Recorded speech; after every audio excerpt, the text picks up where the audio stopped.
দিনটা ছিল এবারকার দুর্গাপূজার অষ্টমীর দিন। গিয়েছিলাম বাবার বাড়িতে। আমার বাবার বাড়ি থেকে আমার শ্বশুর বাড়ি মাত্র 10 মিনিটের দূরত্ব। তো বাবার বাড়ির ওখানে একটা জেঠুর বাড়িতে দুর্গাপূজাতে গিয়েছিলাম। ছোটোবেলা থেকে এই পুজো দেখে এসেছি, তো এবার আমার বিয়ের পর ছিল প্রথম পুজো, তো ওই জন্য না গেলে তো হয়ই না।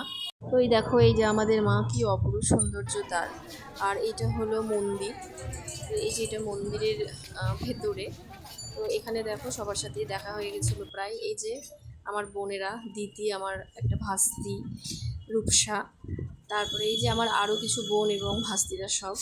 তারপরে এই যে আমার উনি আমাদের একটা ছবি তুলে দিয়েছিল, তানি।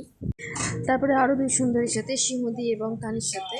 যাই হোক, সবার সাথে দেখা টেকা করে আমি চলে গেছিলাম প্যান্ডেলে আমরা প্রসাদ খেতে। এই যে খিচুড়ি, ছেঁচড়া, পাট ভাজা, ফুলকপি আলুর তরকারি, তারপরে চাটনি, খুব সুন্দর ছিল ভোগের টেস্ট। তারপরে দেখো আমার এই উলুঝুলু, আমার উলুঝুলু মুলু আরও দুইজন আছে যারা আপাতত নেই। তারপরে ওখান থেকে আমরা খাওয়া দাওয়া করে এবং সবার সাথে দেখা দেখা করে চলে গেছিলাম একটু বাজারের দিকে। এই যে এটা আমাদের কচিকলা ক্লাবের মা, কি অপূর্ব সুন্দর, প্রতিবারই সুন্দর হয় কচিকলার ঠাকুর। তারপরে ওখান থেকে আরও দু এক জায়গায় গিয়েছিলাম, তারপরে সৃজনীতে, যে সৃজনী।